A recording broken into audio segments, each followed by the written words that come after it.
Hello, it's Celia here, coming to you live from my place. 1 o'clock. I just thought I'll just wait a little bit and see if anyone's joining live, and then we'll kick in. The great thing about this is that you get to check it out later if you're not able to watch live. So great to have people coming on, seeing a few more faces coming in. Thanks very much. In the comments, maybe just let us know where you're watching from. Are you in New Zealand or are you somewhere else? Let us know. Would love to know. We've had a bit of a relaxed day here today. Just literally been outside most of the morning. It was really still first thing, which is fantastic. Welcome everyone. Got a few more faces coming in. This is great. I'll just wait another 30 seconds or so and then we'll kick in. Hi Caitlin, Timaru, fantastic. That's where I studied. My first flatting experience was in Timaru. Fantastic. Yeah, but the kids, I've just sent them off with Dad for a little bit. Even though, you know, I'm normally pretty good with doing lives with them, but just through this time, it's definitely, I don't know, the whole anxiety around things is just a bit more heightened. So I was like, actually, I just need to be here calm by myself to do this. Awesome, we've got Arrowtown, Rachel's from Wellington, hi from Whanau, g'day Brenda, Emily, hello, you Christchurch, fantastic, Lizzie from Dunedin, fantastic. Hey, so that's awesome. I think we might just kick into it now. So just really quickly, I don't want this to be too long because I think that's not really what people need, but I do want to just kind of cover some of the key things, and then if there are questions at the end, I can answer some more questions or go into a little bit more depth, and those people who want to head off can head off. So that's how we roll. Tauranga, Waitaki and Dunedin, Heretanga, fantastic, welcome Invercargill. Hey, so look, lots of people rolling in from all over the country, Bay of Plenty, brilliant. Right, so just quickly, who am I? Celia Hogan, Little Kiwis Nature play. I run professional development for teachers and educators around getting children outdoors and into nature, and I'm a big advocate of risky play, but as well as nature play, but also like a lot of this, it's a lot around connection, so being able to connect with our children, and that really helps support it. What I also do is I run a bush kindy program, and that is with children or tamariki and their whanau, and we apply some of the ideas I'm going to be sharing with you today in that program, and that's fantastic. That's kind of outdoors for a whole morning with children, no matter what the weather, and just being prepared for that. So I guess this little chat here is just a bit of a pivot. It's going, okay, well, we're in lockdown right now and we're encouraged to stay at home. So what can we use in our backyard? So some of it is going to be nature type stuff, but actually the reality is that we just have to use what we can with what we have. So I will share with you what we have and what we've been doing. What else? I'm also going to cover it from, I'll talk a little bit about babies, and then I'll talk a bit about preschoolers and primary school. So we'll kind of cover the different age ranges, because there have been questions around the different ages. What I'm going to share with you, it's not a definitive list. There will be, you know, lots of other ideas, so this is just maybe to help inspire or kind of generate a little bit of creativity on your part or your children's part. So the purpose is to provide some support but not overwhelm. If you don't have the stuff in the video that I talk about, don't worry about it, just let it go. Just find the things that you can relate to or can go, oh, actually that could be really cool, and go with that, and just think about that. Awesome. So, hey Sarah, how are you? Thanks for coming along, fantastic. So how do children play? I guess when children are playing, they're essentially developing skills that are going to help them navigate through their life, and we provide them with the right resources, they will stay engaged for a lot longer. So one thing that I talk a lot about in the stuff that I talk with teachers about is schemas. Now, I just give me a thumbs up if you have heard of the term schema or know what they are. I'm sure I think there's a few teachers watching as well as parents who know what schemas are. But essentially, schemas are play urges. So things that children, there's a few thumbs up coming through. Very exciting. It's a little bit delayed, so I was like, oh, no one knows, but no, here's a thumbs up. So schema are play urges. So the things that are kind of the inner urge of a child. And one of the best examples that I can give for that is, you know, you think about a child and they're jumping on the couch and you're like, stop jumping on the couch. And they kind of look at you in the eye and you look back at them and then they start jumping again. And you're like, you know what I've said. I've said stop jumping on the couch and you keep jumping, stop jumping. It's that inner need or desire to do something. And so when I'm thinking about schemas, I'm thinking about all the different kinds of schemas. Hey Marie from Reap, awesome, great to have you. When I'm thinking about all the different kinds of schemas, I'll go through some of those shortly. They are the urges, the things that children are desperately needing to do, and sometimes we have to redirect. So for the couch example, you might not want them jumping on the couch, obviously, so how can you redirect that? What is something that they can jump on? So that could be cushions, pillows, that could be a trampoline outside. We've got some bean bags here, or it could be jumping off the deck. So it's thinking about you know, how you can redirect that if they shouldn't be doing that. If you're happy with them doing that, great. But essentially those schemas, those are those inner needs and desires that children have to do things. And they do so many different things. So, you know, you have the child who collects lots of different things and puts them in their pockets or puts them in other people's pockets. That's a collecting and gathering urge. What other urges? Construction, you know, when children are playing or making or creating things or engineering. Lego is fantastic, you know, that's a construction urge. Then my daughter, who after my son would be playing out his construction urge, she has a deconstruction urge, so she would come and kick it over. So there's all those kinds of schema. And actually I've got a wee list here, and I might even put it up on my website or Facebook page somehow, if I can do that. But yeah, so I'm going to read through just a couple of the schema ideas that I've got on this sheet, and I'll try and share it somehow. Might sit down for this. So, enclosure. So children enclosing themselves. That could be in a hut, underneath a trampoline with a rug over a table, that kind of thing. Gathering, collecting, I kind of said before. So things that could be out on your fresh air walks that you get. So gathering some of nature's treasures, picking little flowers along the way, nuts, acorns, heaps of acorns out at the moment, that kind of thing. Even sticks, if you're near the beach, shells, sticks, that kind of thing. Lisa's saying a teacher friend had a son who used to come home daily from preschool with insects in his pocket. Yes, I can understand that. And Erna is saying, yes, please, would love the schema list. Fantastic. So transporting is a big one, and that's one I'm going to talk about a bit when I show you around my backyard. And that is transporting, you know, it might be bowls with water, or transporting with bags, or carrying in little, could be like a little wheelbarrow or a basket. Transporting things from one place to other. It could be transporting people as well. So that's fantastic. I've talked about deconstruction and construction. Enveloping, so folding things up. Sometimes you get a big leaf and children will put a little stone in it and wrap it up, kind of that enveloping type thing. Climbing is a big schema. Jumping, running, chasing, wrestling, that kind of thing. Transforming, so that's transforming, like water and dirt transform into something different, or sand and dirt transform into something different. Clay and dirt, flowers and water. So that kind of transformation when you join multiple things together. And that's really interesting for a lot of children. Rotating, so spinning, rolling down hills, rolling on the grass, on a swing, that kind of thing. Balancing, that could be balancing on planks or balancing on cracks in the concrete, that kind of thing. And element play. So elements, we're thinking about water, air, earth and fire. And I know fire would, oh gosh, what about that? But yeah, fire is something that we will just briefly touch on as well today.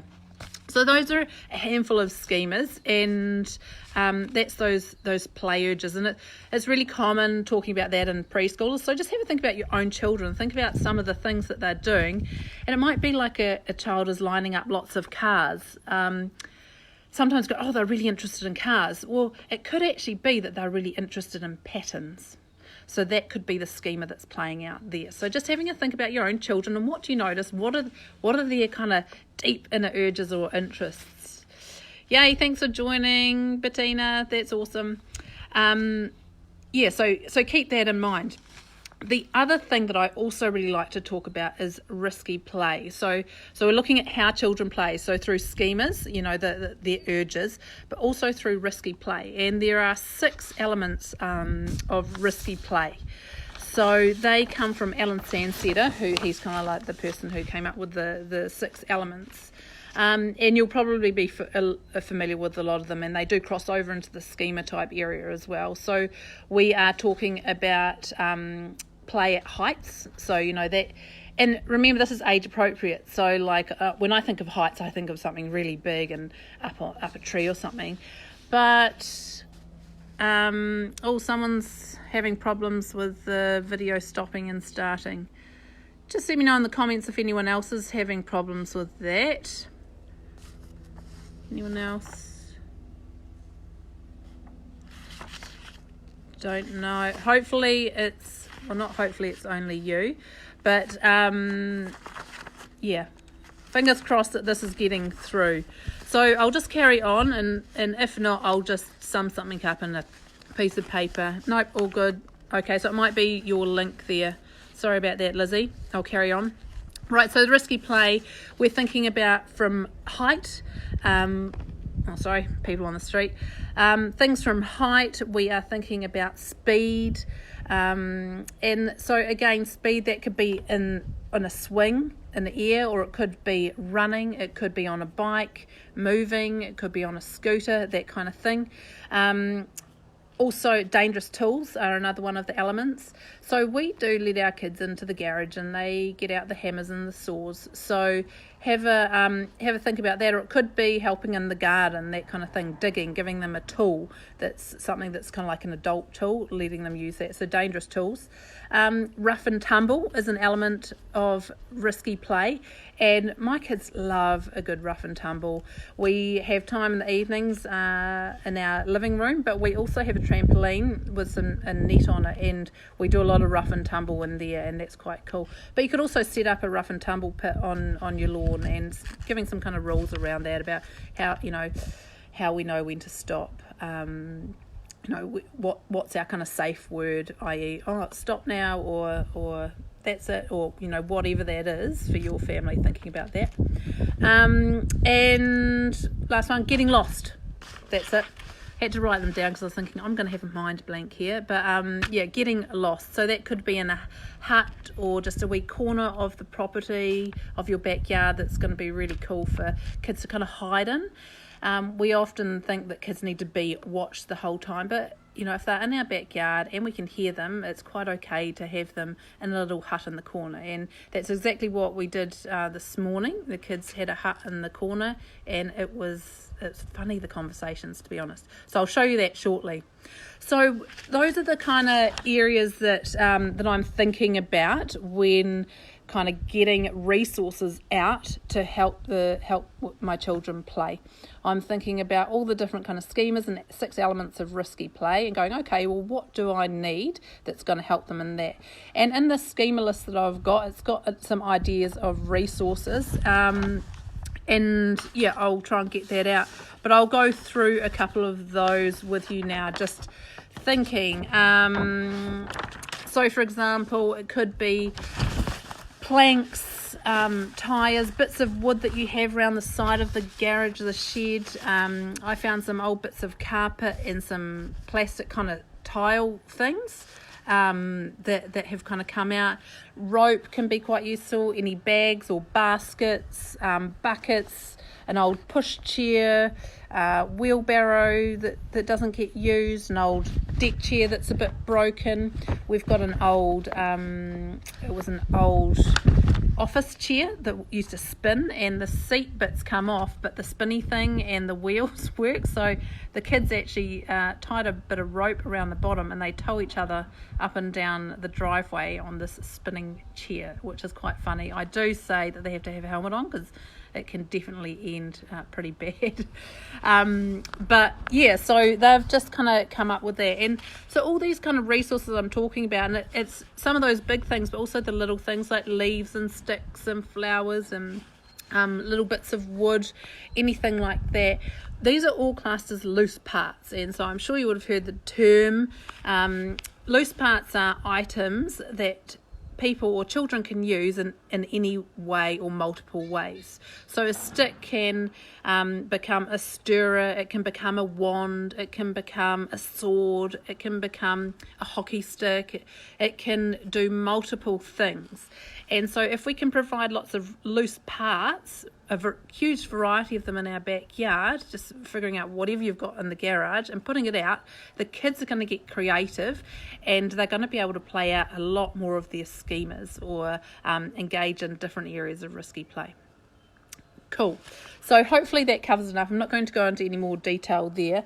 And hopefully that's kind of gives you an idea of what the loose parts are and how they support the schema and the risky play. Right, what else was I going to do? I was going to do a wee talk around my backyard, a wee walk around just to see how this kind of looks or could look. And obviously it's, this is just our backyard. It won't look like yours. It doesn't need to look like yours, but just start thinking through this. What have we got around the place that's we're either going to throw out or get rid of that the kids could actually use to play? So, yeah, I'm going to have a wee walk around and then I'm going to just, as we go, just talk about babies and toddlers and preschoolers and primary school children and how they might engage in this. So I might head straight round. So when I think of babies is a lot about sensory experiences. So just being able to be outside and having, listening, the different sounds is really exciting. The different textures of ground, of dirt, that kind of thing. Even the smells. So just sensory experiences for babies, getting them outside, getting a mud area, a sandpit, getting some different plants. So I'll show you one thing that I did. I actually hid it from my kids because I liked the look of it too much. When I got having a wee basket of things that they could feel or touch, that kind of thing could be really cool. They like to mouth a lot, babies, so having sticks and things that they can put in their mouths. So I have a lot of these kind of wood cookies, get them in different sizes, that kind of thing can be quite cool. Or I make a few of these flax balls. So just giving them some natural materials that they can put in their mouth or smell or eat, as long as they're not poisonous, obviously. And you'll just have to do a little bit of research on that if you are worried. But babies just being out in different environments, sitting them on the grass, feeling the grass, listening to the sounds, getting a wee, what have I got around here? Even just the sound of, that's a new sound for them, and they're learning every time they're touching or smelling or anything. So just keep that in mind. Right, I'm going to turn around my camera and show you the chaos that is our backyard. I kind of think, where on earth do I start? So this is what happened this morning. We have lots going on here. So let's start. I'm going to come to our little playhouse here. So in here we have, lots of different things, baskets, bowls, spoons, teapots, things like mud kitchen type stuff, and wooden bits and pieces and a little mini thing. The kids they've made a big mess in there. They've tied it off so no one's allowed there, and they get really into that transformation. So they love mixing water and dirt, and we've got a sandpit and they bring sand in. They also go around the garden and they pick flowers, so that's that transformation type stuff. Really cool. We also use, so for transportation, this here, so I don't know if you can see that well, but this is a wee basket that we made out of cabbage tree leaves. I don't know if I've done a demo of that, but this is pretty easy to make, and this is a way that they can go around and collect different bits from either the garden, little stones or flowers that are in the grass or around the property, or when we go on our little walks, so they've got something. So that's for the collector gatherers. Just think about, I showed you that basket before. I'm sure I have other stuff. They've moved everything, but we have other little bags that they can collect. That's probably not so good in the light. So that's kind of that transportation, having stuff for them to transport with, big stuff, little bags, little purses, that kind of thing. Yeah, Lara would like a demo of the basket. Fantastic, we'll do that. We also have like little bowls, and we collect things on our walks. So we've got acorns here and acorn lids, and yesterday we collected these because they disappear so fast, so we're always collecting when we go out. I always have a bag with me, or the kids have their bags, and some different nuts and things there. So having stuff like that, and it's something to do on their walks. I'm going to flip it around again. So having planks, so for climbers, and as far as age ranges, so my kids are 4 and 6, and they've been doing this for, a good couple of years. Sometimes I will set something up in the morning and just have it different to what was there the day before, and that's just to help with a little bit of creativity, or just to give it a different look, and it might just help them think differently or do something different with it. So they will lift things themselves. When you're looking at some of the smaller children, they might need help with that, or it might be that you do set up an obstacle course of type. So like we've got, what have we got down on the ground here? We've got like a carpet square here, some planks, some little plastic things we found. We've got a sack, we've got a wee rock that was found, a bit of wood over here. We're lucky we have quite a few of these log type things, another stick, and all these kind of things can become some kind of obstacle course. You could get a ladder out of the garage as well to become some kind of obstacle course, and that's helping with a little bit of that risky play. They might have to jump or leap, but it's also those schemas, and it's extending that learning as well. Tyres are quite cool. We've got a couple of tyres over here. They're fantastic. Loose part logs, just a variety of different sticks. So these ones here, this is flax sticks or harakiki sticks, and we just go and cut those and thank Tānei Mahuta for his tonga, and we use those a lot for I use them for myself for making rako sticks. We sometimes cut them up into little bits, and that it can become a little loose part to mix and stir with things. They can put mud on them and make them into little pancakes, and they'll come up with this. We don't even need to tell them, but having this all here and different sizes and shapes is really awesome for children to explore. This is what happened this morning. You can see my kids, even, they're 4 and 6, and they just love mixing. And so this looks like it's some kind of cake that happened this morning. And we've got another one up here. And then we've got a bowl of little log things there. More sticks. It all just changes each day. Different things happen. We've also got bamboo, so if you're thinking about loose parts, bamboo are great, and they're great for small kids as well. Bamboo and the harakiki stick. Mandy's saying we like to ask Tānei if it's okay before any of his tonga too. Fantastic. Yeah, it's quite a nice wee thing to do. Bamboo and harakiki sticks are fantastic natural resource because they're light. So when you've got small preschoolers and also primary school children, if things fall on them, it's nice and light. But they can create with them quite well. So what else do we have over here? In our corner, we've got a wee tree that they like to climb. It's not a big tree, to be honest, but they still love getting up on that and the fence. And then this morning, just as a little, we call it provocation, I just set up the top tarp just in the corner there as a bit of a shelter type thing. And the children went and got another tarp and tied a few more knots and created a little hideaway. So we were talking about the risky play elements. This is again one of the 6 elements, the being able to hide. And they just played in there. And let's see, I don't even know if they've got anything going on in here. No, they've just got a rock in the corner and a couple of sacks to sit. So yeah, that's been just really cool. They've played out here all morning.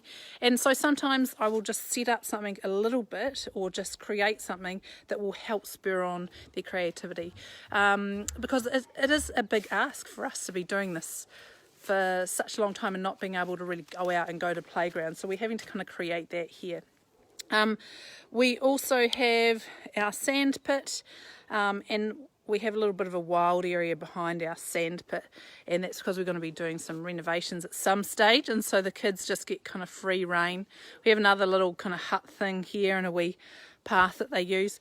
But sometimes, so I will just come and just grab some flowers if I've been cutting petals or something. I'll just come and put them over in the sand pit in a bowl or something, and that's just another thing that's just a bit different, and they might just do something different with it. So if I'm cutting, I've got a few roses, so if I'm deadheading those, I'll grab the petals.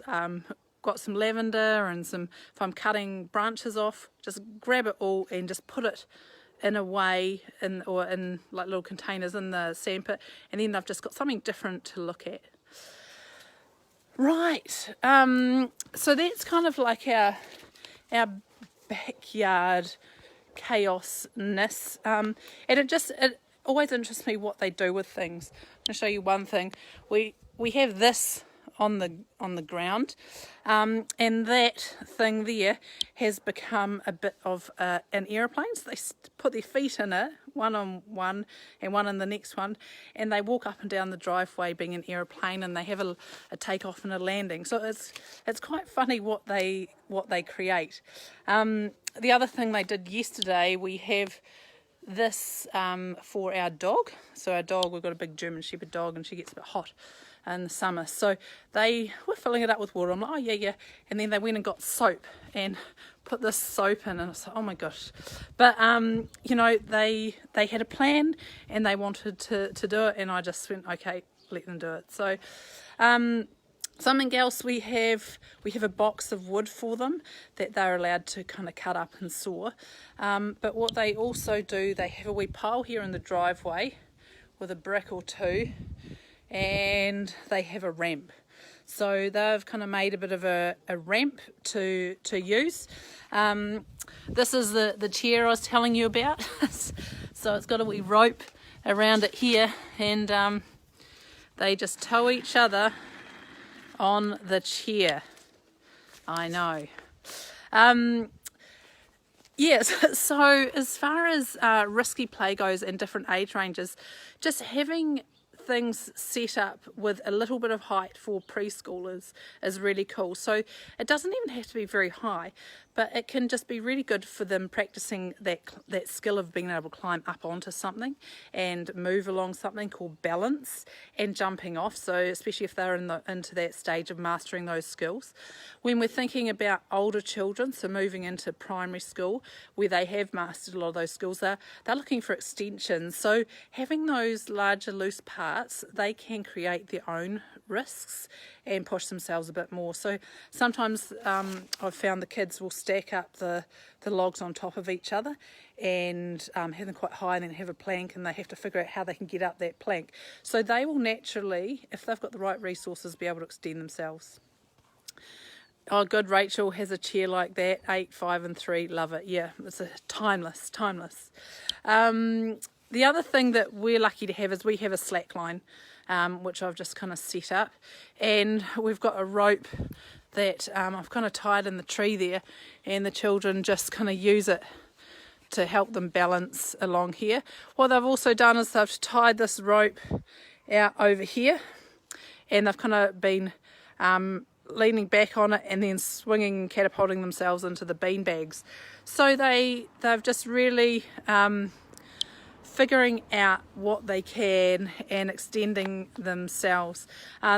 I also saw this morning that they've found some kind of poles, some sticks or poles, and they were using those to walk along the slack line this morning as well. So they're just figuring out how they can extend themselves, and they do it naturally. Like kids learn how to walk, they learn how to crawl by themselves. We're not specifically teaching them, they're watching other people, or they're putting different things together in their mind and extending themselves. And we use a slackline a lot at our bush kindy, and it's been really cool. And we get we often have a rope kind of tied up along the top so that they can hold on to that and walk along. Now I know that's not probably going to be possible for many people, but if you have some rope in the garage, could you set something up between two trees where there's they can hold on the top and or swing on the top and walk across the bottom. The other thing the kids do with ropes is they set up little kind of pulley systems. They'll tie it to a branch, and they'll pretend that they're rock climbing actually, and they'll try and climb up here using the rope. And I do definitely kind of watch them in those moments, but often I find for a majority of the stuff they're doing, I'm able to totally just walk away and just let them play because of the age they are. Cool, right, I think I've probably talked a lot so far, and I've touched on babies, I've touched on toddlers and primary school, probably not in depth or anything, but I think it just gives you an idea of just the different things that if you have stuff, you can either create it depending on the age and support them with that, or set something up and they will expand on that. So just, have a think. What have you got in the garage that you could use? Through that, you would have seen there's a lot of natural materials, and there's a lot of stuff that you can go and gather out on your fresh air walks. So do make sure you use that time to do that and bring different things in. Leaves are falling. Leaves are wonderful at the moment. The colours are amazing. We actually went to the park yesterday and we were jumping in a big pile of leaves, and we brought a big selection home of different colours. And they've been fun, and they've ended up in some mixing pot somewhere as well. So just keep that in mind as well for something else. I said messy play, right? So I think having water, the elements, the water and the sensory stuff, different elements from your garden, it's a fantastic combination. I know as parents it can kind of drive us a little bit mad. At the best of times, and then with everything that's happening, I think it can really overwhelm us. So having a think about this just being a short-term solution, especially if you're just like, oh my gosh, I don't need to deal with all this mess in my backyard, just having a think about just taking a few deep breaths and just going, okay, this is just right now, letting it go and allowing our children to engage in that play, and kind of thinking about how wonderful it is when children are playing. Maybe this is kind of like that mindset shift, how wonderful it is when children are playing, that it's the rest of the world and all the world's problems are just mean nothing. So maybe taking on a little bit of a shift with your mindset around, okay, this is just now, the children are in their element, they are really enjoying it, and it will be okay. This will help get us through.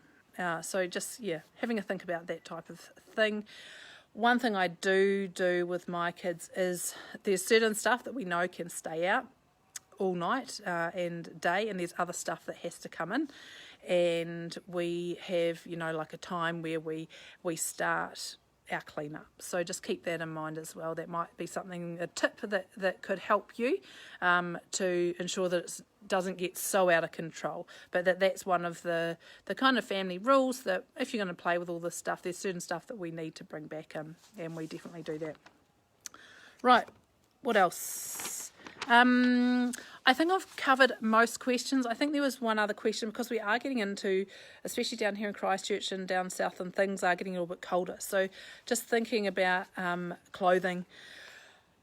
And should we enforce our children to wear warmer clothes or not? I think at this time of year, it's not too cold yet, but as it gets colder, if our children are really little, kind of that 1, 2, and even maybe 3-year-olds, we might need to just be encouraging them to put on extra layers if it is particularly cold.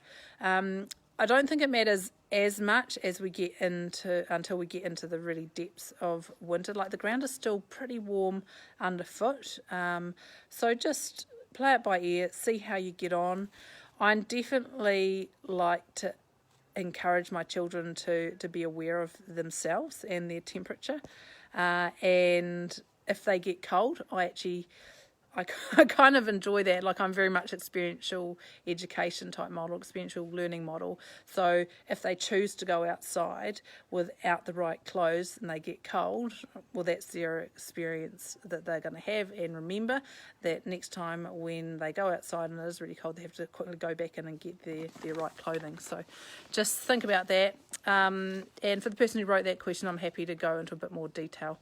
But I think, if anyone's got any other further questions or clarification on what we've covered, or just let me know how that was. Was that useful?